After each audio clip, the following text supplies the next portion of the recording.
She's a doctor and you're just a Target cashier, my dad spat. So I went silent for 4 years and came back owning 5 properties and their retirement plan. Friendly PSA. If you're going to treat one of your kids like garbage while worshiping the other one, maybe make sure the disappointing one isn't secretly building a real estate empire. My parents learned this lesson the hard way, and boy, was it satisfying to watch. I, 28 female, have been getting treated like trash by my family since basically forever. My parents never tried to hide the fact that they had a favorite kid, and it wasn't me.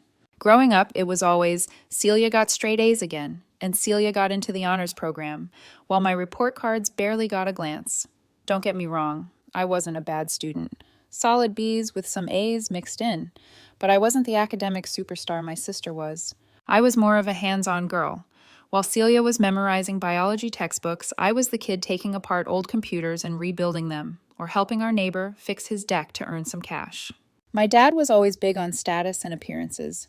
He worked as a mid-level manager at some corporate office, always talking about getting a promotion that never seemed to materialize. Dude literally had a whole collection of motivational posters in his home office with crap like persistence and excellence. Ironic, since he'd been stuck in the same position for like a decade. Mom was a high school teacher who spent most of her time bragging about her gifted daughter to her coworkers. Meanwhile, I was the kid who got a "that's nice, honey" when I won the school's woodworking competition. Not even a congratulations, just a half-assed acknowledgement before they went back to discussing Celia's latest academic achievement. When college time came around, Celia got into this fancy private university with a partial scholarship. My parents took out loans, drained savings, did whatever it took to send her there. They even remortgaged the house, which I only found out years later. When it was my turn 2 years later, the conversation was basically, community college has perfectly fine programs, and you can work to pay for it yourself. Message received loud and clear. The day Celia officially got that doctor in front of her name, she walked into our parents' house waving her diploma and her offer letter from some fancy hospital. From that exact moment, I basically stopped existing to them, except as a punching bag. My parents never really tried to hide their favoritism, but after that day, they didn't just favor her, they started actively trashing me. I still remember this family dinner where my dad straight up told me, "She's a doctor saving lives, and you're just scanning groceries at Target." I just stared at him thinking, who says this to their daughter? But he didn't stop there. He leaned back in his chair, smirked, and said, "Honestly, Zelda, if Celia didn't exist, we'd have no one to be proud of. At least one of our kids turned out to be worth something." He didn't even flinch, just kept eating like he hadn't called his own daughter worthless with his whole chest. My mom laughed so hard she had to wipe her eyes. Then she chimed in, "Don't be so dramatic, he just means we can't exactly brag about someone who stocks shelves." Celia didn't even try to stop them. She seemed to enjoy the show, sat there with this smug little smile, sipping her sparkling water like she was too good for all of us. I kept thinking about how I'd fixed her laptop for free just the week before, when she'd spilled coffee all over it. Funny how my useless skills were suddenly valuable when she needed them. After that, it became their favorite pastime to rip into me. Every holiday, birthday, random Sunday dinner, whatever. If I ever mentioned anything about my job or what I was doing, my parents would roll their eyes. My mom would say crap like, "Maybe someday you'll do something that matters." And my dad would just sigh and shake his head. The worst part? My parents had this framed wall in the hallway they called the Family Achievement Wall. It had about 20 photos of Celia, graduating med school, getting her first white coat, standing with some important doctor, and literally one photo of me.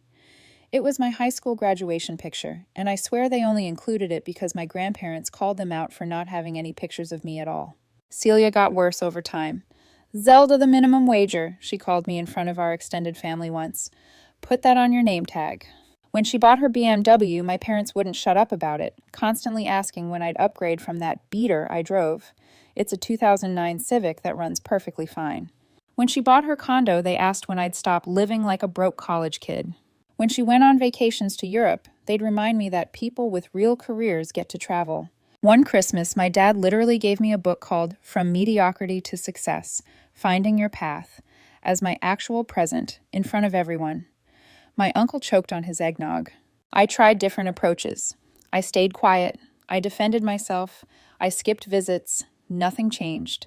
The second I walked through their door, I was back to being their favorite target. The only people who ever stood up for me were my grandparents. My grandpa once told my dad to back off after a particularly nasty comment, saying, "That girl works harder than you know, Jean." My dad just scoffed and said, "We're only teasing." My Grandma June would always pull me aside and tell me she was proud of me no matter what, but it didn't change the overall dynamic. By the way, my grandpa was the only one who ever really got me. He was a carpenter his whole life, built things with his hands, just like I love to do. He used to say, "Some people build with their minds, others with their hands. Both types build the world we live in." He gave me my first tool set when I was 12, showed me how to fix things instead of replacing them. Those skills turned out to be way more valuable than anyone in my family realized. Celia stayed the golden child. I was the disappointment they wished would finally grow up.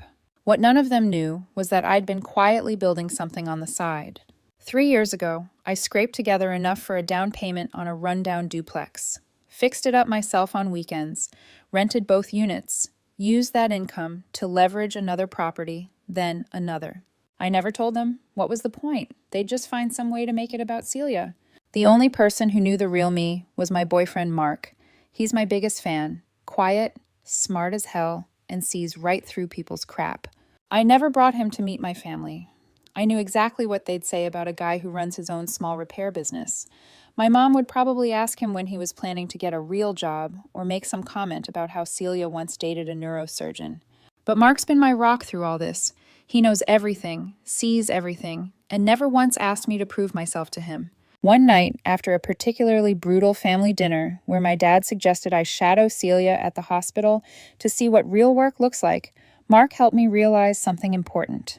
"You know why your parents' approval matters so much to your sister?" he asked. "Because she has nothing else. No real friends, no hobbies, no life outside of being the successful daughter. You have a whole life they know nothing about. That's your power." He was right, and that power was about to become very, very real. About 2 years into Celia's reign as family royalty, little cracks started showing. First, it was small things: canceled visits, shorter calls with my parents. Then, at Thanksgiving dinner, she mentioned her husband, Brad, couldn't make it because of work stuff. My parents immediately jumped in to defend him, saying how important his job as a financial analyst was, shooting me looks like, unlike some people at this table. What she didn't tell them was that Brad had actually moved out 3 weeks earlier. I only found out because I ran into him at the gym, and he was upset enough to spill that they were separating. He said something that stuck with me. "Your sister cares more about your parents' approval than her own happiness." Apparently, she'd been working so many hours trying to be the superstar doctor our parents expected that her marriage had completely fallen apart. Brad said she'd missed anniversaries, birthdays, even a planned vacation they'd already paid for, all because she couldn't bear to disappoint her bosses. Or more importantly, our parents. I didn't say anything about it to my family. Wasn't my business to share. But I did notice the designer bags under her eyes at family gatherings, the way she checked her phone obsessively, like she was waiting for bad news. Classic signs of someone whose perfect life was starting to crack at the edges. 3 months later, Celia showed up to my grandparents' anniversary party alone, announced the divorce was final, and my parents immediately went into damage control. "These things happen to busy professionals," my mom said, glaring at me like somehow I was responsible. My dad added, "At least she accomplished something before the setback." I almost laughed out loud. Only my family could turn a divorce into another opportunity to take shots at me. That night, my grandpa pulled me aside and said, "You notice how they never ask how you're really doing, Zelda? That's their loss. You keep building your life quietly. The loud ones burn out first."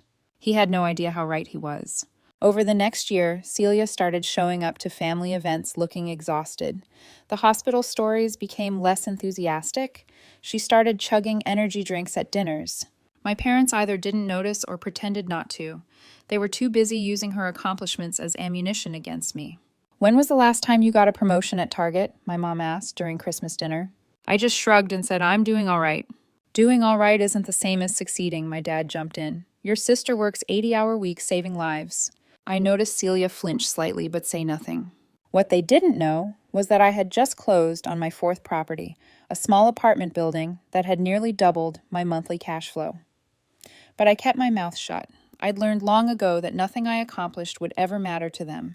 One day I was working on my latest property, a 4-unit building that needed serious plumbing work, when my phone rang. It was my dad. "Zelda," he said, not even bothering with hello. We need you to switch weekends for your grandmother's birthday. Celia has an important conference she needs to attend, so we're moving the celebration to the following weekend. Not can you, but we need you to, like my time wasn't valuable. Like I could just rearrange my schedule for Celia again. Actually, I can't, I said, tightening a pipe fitting. I've got work. Target, please. Like you're so important they can't survive a day without you. It's not like you're running the company. I took a deep breath. Not Target, I said. Other work? He sounded genuinely confused, like he couldn't imagine me doing anything but scanning groceries. Just projects, I said vaguely. I'm committed already. He sighed that signature disappointed dad sigh. This is family, Zelda. I don't understand why you can't be more accommodating like your sister. I almost told him then. Almost said, actually, Dad, I'm in the middle of fixing up a property that'll net me more money this month than you make in 3. But I bit my tongue. The time wasn't right. Mark came with me to Christmas Eve at my grandparents' house, the only family event I actually enjoyed. My Grandma June took to him immediately, whispering to me later, that man sees the real you. Don't let him go. My parents had no clue Mark even existed. I kept those worlds completely separate. At that time, Celia was barely holding it together. She'd switched hospitals twice, started complaining about patient loads, administrative nonsense, and insurance paperwork. My parents would immediately shut her down with, "But you're making great money, honey. That's what matters." I watched her smile tighten every time. I almost felt bad for her. She started showing up to family stuff in her scrubs, claiming she didn't have time to change. Her perfect makeup became non-existent. Her designer clothes got replaced with whatever was comfortable. But my parents were so invested in the image of their successful doctor-daughter that they just kept bragging about her to anyone who would listen. The breaking point came at my dad's 60th birthday dinner. My parents had chosen some expensive restaurant and spent the whole night talking about the European cruise they were planning. When my dad opened his presents, Celia handed him an envelope with first-class flight upgrades. "Only the best for you guys," she said, but her smile didn't reach her eyes. Later, when she went to the bathroom, my mom leaned over to me and said, "See what a thoughtful, successful daughter does. When are you going to contribute anything to this family?" I just took a sip of water and said, "Everyone contributes differently, I guess." My dad snorted. "Some more than others." My Grandma June heard this and said sharply to my mom, "That girl has never asked you for a dime since she was 18. Maybe think about that before you start tallying up contributions." My parents just rolled their eyes, but I noticed Celia had returned and heard everything. For the first time ever, I saw something like doubt cross her face. That night, I found her sitting alone on my parents' back porch, staring at nothing. I almost walked away. We weren't exactly close anymore, but something made me sit down next to her. "You okay?" I asked. She didn't look at me. "Do you ever feel like you're living someone else's life?" It was such an unexpected question that I didn't have an immediate response. "Because sometimes," she continued, "I look around and wonder how I got here. When did I decide this was what I wanted?" "Didn't you always want to be a doctor?" I asked, genuinely curious. She shrugged. "I wanted to make Mom and Dad proud. Being a doctor was the clearest path to that." She looked at me finally. "You're the smart one, you know." I laughed. "Pretty sure that's not what our parents would say." "That's because they don't see it," she said. "You figured out early that their approval wasn't worth chasing. I'm just realizing it now, and I've already given up everything." Before I could respond, my mom called us back inside for cake. Celia plastered on her fake smile and went back to being the perfect daughter. But something had shifted. I could feel it. A few nights later, my phone buzzed close to midnight. It was Celia. I stared at the screen for a second. We didn't usually talk, not unless someone needed something, but this time felt different. I answered. She was crying. Not just sniffling, but full-on sobbing. "Zelda, I messed up," she choked out. "I really messed up." This wasn't the first time she'd called me out of the blue. About 8 months earlier, she'd asked if she could borrow $5,000 for what she called a temporary cash flow problem. I didn't ask questions, just sent it and told her to pay me back whenever. She never did. "What's wrong?" I asked, sitting up in bed. Mark stirred beside me, opening his eyes. "I lost my job," she whispered, like saying it out loud made it real. 3 months ago. I was silent for a moment. "Why didn't you tell anyone?" "Are you kidding? Tell Mom and Dad I failed after everything?" She trailed off. "I thought I'd find something else quickly. I have applications everywhere, but nothing's coming through, and I'm out of options." "What have you been living on?" I asked, though I was already starting to piece it together. That's when the dam broke. Through sobs, she admitted she'd blown through her savings, maxed out credit cards, taken loans from friends, and now was facing eviction from her fancy condo. Her BMW was already gone, repossessed last month. She'd been Ubering to interviews and telling our parents she was having car trouble. Her voice got smaller when she admitted the real kicker. "They have no idea," she said. "They think everything's fine." "Worse?" I prompted. She hesitated, then, "They keep asking me for things." That's when she told me what had really been happening these past few years. Every vacation my parents took, Celia paid for it. The renovations to their house, Celia. Dad's new car, Celia. The weekly dinners at expensive restaurants, all on her dime. "They never said they couldn't afford it," she explained. "They just expected it, like it was my duty since I was doing so well. At first I thought I was just being generous, but now..." "Now you're broke," I finished for her. "Yeah," she whispered, "and I have nowhere to go." I should have told her to figure it out herself. After years of looking down on me, joining in on my parents' jokes at my expense, treating me like I was beneath her, I had every right to hang up. Instead, I said, "I manage a duplex on Westfield. The smaller unit is empty. You can stay there until you figure things out." The truth was, I didn't just manage that duplex, I owned it, along with 4 other properties, but she didn't need to know that. There was a long silence before she finally said, "Why would you help me after everything?" I thought about it for a moment. Because I'm not them. When I hung up, Mark rolled over and looked at me. "You sure about this?" "No," I admitted, "but it feels like the right move." He smiled slightly. "This is why I love you. You're nothing like they think you are." What I didn't tell Mark was the small part of me that enjoyed the irony, the family disappointment bailing out the golden child, the minimum wage Target cashier providing housing for the doctor. There was a certain poetic justice to it all. The next morning, I got up early and went to the duplex to get it ready. It was nothing fancy, a small 2-bedroom unit with dated but functional appliances. I'd been planning to renovate it next month before putting it back on the rental market, but it was clean and everything worked. I stocked the fridge with some basics, made sure the utilities were on, and left a spare key under the mat. As I was checking the smoke detectors, I found myself thinking about how different my life could have been if I'd chased my parents' approval the way Celia had. I might be the one calling her for help instead of the other way around. The thought made me shudder. Celia showed up the next day with 3 suitcases and red eyes. For someone who always looked perfect, she was a mess. I gave her the keys to the unit and a basic rundown of the place. "It's not fancy," I warned her. "Nothing like your condo." "It's a roof," she said quietly. "That's all I need right now." I didn't tell her that the property manager she'd be paying her reduced rent to was actually me. As far as she knew, I was just the connection that got her the place. I figured the less she knew about my situation, the better. The first day she was there, I noticed her sitting on the small concrete patio, staring at her phone. I was stopping by to fix a cabinet door that wasn't closing properly. "Everything okay with the place?" I asked. She looked up, startled. "Yeah, it's fine. I'm just job hunting." I nodded and went to work on the cabinet. After a few minutes of awkward silence, she spoke again. "Hey, Zelda, could you look at my resume? I feel like I'm missing something. I've applied to 20 places and only got 2 callbacks." It was such a surreal moment. My entire life, Celia had been the one with all the answers, the one who knew exactly how to succeed. Now she was asking me, the family screw-up, for career advice. "Sure," I said, trying to hide my surprise. "Send it over." Later that night, I reviewed her resume. It was impressive on paper. Top medical school, prestigious residency, years at well-known hospitals, but it was also generic. Nothing about her stood out from the thousands of other qualified doctors looking for work.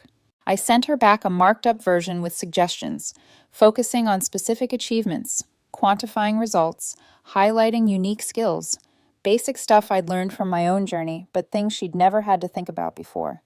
Her career had always been on the fast track, until it derailed. "This is actually really helpful," she texted back. "Where did you learn all this?" "Some of us have to work for opportunities," I replied simply. Mark was skeptical at first. "She's going to figure it out eventually," he pointed out. "Maybe," I admitted, "but I'm not ready for that conversation yet." My parents found out Celia had moved within days. My mom called first, her voice dripping with fake concern. "Zelda, honey, I heard your sister is staying at some apartment you found for her. That was thoughtful." No thanks. No acknowledgement that I'd helped when they hadn't. Just surprise that I could be useful for once. "Yeah, she needed a place," I said simply. "Well, your father and I think she should come stay with us instead. She needs to be with family during this temporary setback. I almost laughed. Did you ask her what she wants? Well, no, but maybe try that, I suggested and hung up. My dad called next, more direct. Zelda, your mother and I think Celia should stay with us. This situation is just temporary while she sorts out some work stuff. Oh? What happened with her job? I asked innocently. There was a pause. She's between positions. Very normal in the medical field. Anyway, we have plenty of room here. Did she tell you she wants to stay with you? Another pause. Well, no, but we're her parents. Like I said to Mom, maybe ask her what she wants. What I was piecing together was that Celia hadn't told them the full story. They knew she'd moved and was staying in a place I'd arranged, but they didn't know she was flat broke, jobless, and had been for months. A week later, I stopped by to fix a leaky faucet in Celia's unit, something I could have called a plumber for, but I wanted to check on her. She was on the phone in the kitchen, speaking quietly, but not quietly enough. Mom, I can't ask her for that, she was saying, her voice tense. I couldn't hear my mother's response, but Celia's side told me enough. No, I don't know how much she makes. Yes, I know she's helping me with rent already. No, I don't think she has savings like that. I froze in the hallway. Were they seriously talking about hitting me up for money after years of treating me like I was worthless? Mom, she's a Target cashier, Celia hissed. She can't just— No, I understand you guys are struggling without— Yes, I know I used to help, but— That was all I needed to hear. I didn't burst in or make a scene. I just quietly went back to fixing the faucet. When she came out of the kitchen, she looked startled to see me. How long have you been here? She asked, her voice slightly panicked. Long enough, I replied, without looking up from the sink. If they send you to ask me for money, you're out of here. That clear? She didn't argue. She just nodded and left the room. That night, I told Mark everything. He wasn't surprised. He said my parents had been using Celia for years, and now they were trying to shift that burden onto me. But the difference was I saw it coming. I mentioned that they had no clue I could actually help if I wanted to. The business had brought in over $20,000 last month alone. Mark just squeezed my hand and said, That's exactly why you're winning. They don't even know who you really are. A few days later, I saw Celia coming back from a job interview. Before heading in, she told me she'd made it clear to our parents that she wasn't asking me for money. They weren't thrilled. She said they couldn't understand why she'd rather stay in this dump than move in with them. I asked her what she thought. She paused, looked around at the modest duplex, then said she was finally starting to understand why I chose to do things my way. About a month into Celia's stay, my grandparents called and invited me to dinner at their place. Bring Mark, my grandma said. And your sister is coming too. Something in her tone made me suspicious. Who else? A pause. Your parents asked to join us. I almost declined right there, but my grandpa got on the phone. Zelda, I think you should come. Trust me on this one. When Mark and I arrived, everyone was already there. My parents looked tense. Celia looked miserable. My grandparents exchanged a look when we walked in that I couldn't quite read. Dinner started awkwardly. My parents kept trying to pull Mark into conversation, suddenly interested in him now that they'd realized he was my serious boyfriend. A repair business? How quaint, my mom said, eyeing his work shirt like she was calculating the fabric cost. I'm sure that's fulfilling. Do they let you take breaks all day, or is there actual work involved? Mark just smiled. I love what I do. Unfazed, my dad chuckled. Hey, as long as someone's bringing in money, right? Then he turned to Mark and added, Bet you weren't expecting to date a Target cashier. You must really be into charity work. They both laughed, like they'd just delivered a zinger at open mic night. And how long have you two been together? My dad asked, still grinning. 2 years next month, Mark replied. My parents blinked, like they'd just heard we were secretly married with 3 kids. My mom tilted her head. 2 years and still going strong. That's admirable. I mean, not everyone would have the patience for someone still finding her path. Then came the questions about where we lived. I kept it vague. East Side, my mom repeated when I finally gave a little more. Oh, well, it's nice that you're making it work with what you've got. I'm sure it has character. You must really love each other, my dad snorted. Must be that handyman charm. Built her some shelves and boom, true love. Mark kept his smile, but I felt his grip tighten slightly under the table. After dinner, my dad cleared his throat dramatically, like he was about to give a toast or stage an intervention. I knew whatever was coming next wasn't going to be anything good. Zelda, we wanted to talk to you about something important, he began. As you know, family needs to stick together during difficult times. My mom jumped in. Your sister has been going through a career transition, and it's put some temporary strain on all of us. I noticed they were careful not to say financial strain or admit Celia was unemployed, still keeping up appearances. For years, Celia has been so generous with us, my dad continued. She's helped us enjoy our retirement, make home improvements, travel a bit, and now it's time for you to step up. My mom looked directly at me. We've always been there for you, Zelda. We put food on the table, clothes on your back, sent you to school. I almost laughed. I'd been financially independent since 18, worked through community college myself, never asked them for a dime. What are you asking for exactly? I said, keeping my voice neutral. My parents exchanged a look. Well, my dad said, we have some expenses coming up. The house needs a new roof, and your mother's car is having issues. So you want me to pay for those things? I clarified. My mom looked offended. We're not asking for handouts, Zelda. We're just saying that family supports each other. Celia has always understood that. I glanced at my sister, who was staring down at her plate. She wouldn't meet my eyes. How much? I asked simply. My dad bluntly said, about $20,000 would help us get through the next few months. The room went silent. $20,000 from their Target cashier daughter. I set down my fork carefully. And you think I have that kind of money? Well, not all at once, obviously, my mom said quickly. But Celia mentioned you've been doing some property management on the side. Surely you have some savings. I looked at Celia, who finally met my eyes. She looked ashamed. I didn't tell them anything specific, she said quietly. They just wouldn't stop asking. I nodded slowly, then turned back to my parents. Let me get this straight. For years, you've made fun of my job, called me a failure, compared me to Celia at every opportunity. You've belittled everything I've done, never bothered to ask about my life, didn't even know I've had a partner for 2 years, and now you want me to give you money. Now that's not fair, my dad started. My grandpa cut him off. Actually, I think it's perfectly fair. Everyone turned to look at him. My grandpa rarely intervened in family disputes. You and your wife have spent years treating Zelda like she's beneath you, he continued. June and I have watched it happen. We've said our piece about it many times, but you never listened. My grandma nodded. You dismissed her work, her choices, her path, and now you want her help after everything. And then my dad went there. Look, Zelda, he said, voice dripping with contempt masked as concern. It's not like you're married, or raising a family, or building a real career. You're nearly 30, still clocking hours at Target and playing handyman on weekends. Mark is clearly a sweet man, but I honestly don't understand what he sees in a woman with no real direction. At some point, you've got to grow up and do something that actually counts. That's when I decided it was time. I'd kept my life secret for years, protecting myself from their judgment. But maybe it was time they understood exactly who they'd been mocking all this time. I didn't flinch, I just looked at him. You want to know something funny, Dad? That duplex Celia's living in, I don't manage it. I own it. My mom's eyebrows shot up. In fact, I continued, I own 5 properties now.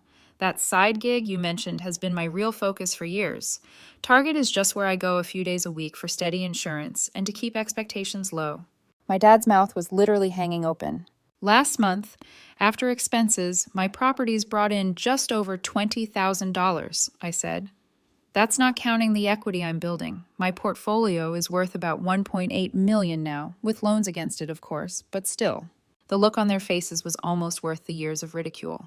You know that beater car you're always making fun of? I keep it because it's reliable and paid off. I could buy a new car in cash tomorrow if I wanted to. I just don't care about flashy crap the way you do. My mom was stuttering now.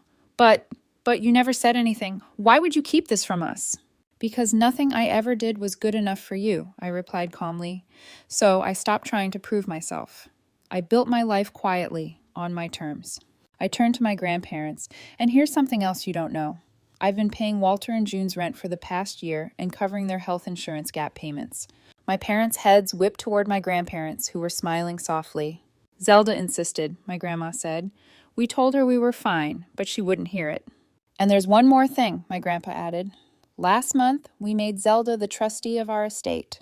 If my parents looked shocked before, now they looked thunderstruck. What does that mean? My dad demanded.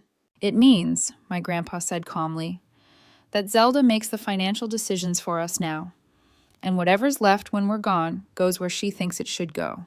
This is absurd. We're your children. My dad slammed his hand on the table. And Zelda is our granddaughter, who actually takes the time to check on us, my grandma replied. When was the last time you came by without needing something, Jean? My mom turned to me, her face unreadable. You've been hiding all this from us. Why? I looked at her steadily. Why would I tell you? So you could ask for money sooner? So you could pretend to be proud of me only after I became financially successful? No thanks. Then I said the words I'd been holding back for years. Funny, you always said I'd never amount to anything in this family, and now I'm the one who signs the checks. My dad stood up abruptly. This is ridiculous. You've turned my own parents against me. No, my grandma said firmly. Your behavior did that all on your own. My mom turned to Celia, clearly expecting her to say something in their defense, but my sister just looked at them and said softly, They used me too, Mom. My dad's face went purple. Used you? We supported you. We bragged about you. You paraded me around like a trophy, Celia interrupted, and then expected me to fund your lifestyle because I was doing so well. You never once asked if I was happy. My dad started sputtering about ungrateful children, while my mom dabbed at her eyes with a napkin, going for the sympathy angle. Neither of them was actually listening to what we were saying. I think we're done here, I said, standing up. I looked at my grandparents. Thank you for dinner. As Mark and I headed for the door, I heard my dad call after me. So that's it? You're just going to walk away when your family needs you? I turned back, one hand on the doorknob. That's exactly what you taught me to do. After the dinner showdown, I went completely no contact. Blocked my parents' numbers, emails, everything. No more drive-by guilt trips. No more fake check-ins. Mark and I even changed our locks and added cameras, because knowing them, a pop-in wasn't out of the question. Celia stayed in the duplex a bit longer, eventually landing that community clinic job she'd mentioned. She's not rolling in cash anymore, but she told me it's the first time she actually feels like she's doing something that matters. For herself, not just for the applause. We talk now, not every day, but enough. The dynamic has completely flipped. She listens, asks for advice, respects what I've built. We're not best friends or anything, but there's peace there for once. As for my parents, well, after I iced them out, they tried going through Celia to mediate. She shut that down fast, told them flat out that I was done, and they had no one to blame but themselves. My dad apparently had a meltdown when he found out I'd transferred the trustee power of attorney to a lawyer, so even my grandparents' estate is now completely locked out of his reach. They're not doing great financially without Celia bankrolling everything. They're starting to feel what it's like to actually live within their means. They had to cancel the cruise, sell the new car.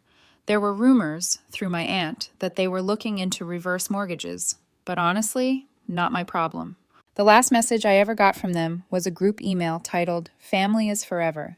It was 2 paragraphs of emotional manipulation, half-baked apologies, and a classy little jab at the end. We raised you better than this. I didn't respond, just archived it and poured myself a coffee in my workshop while looking over the blueprints for my next property. Funny how success looks different when no one's telling you what it should look like. Also, the family achievement wall? My grandparents replaced half the pictures. Now there's one of Celia in scrubs, and one of me standing in front of my first building with a sold sign. Grandpa framed it himself. I guess if there's a moral here, it's this. Bet against the quiet ones long enough, and eventually they'll stop playing by your rules and build their own damn scoreboard.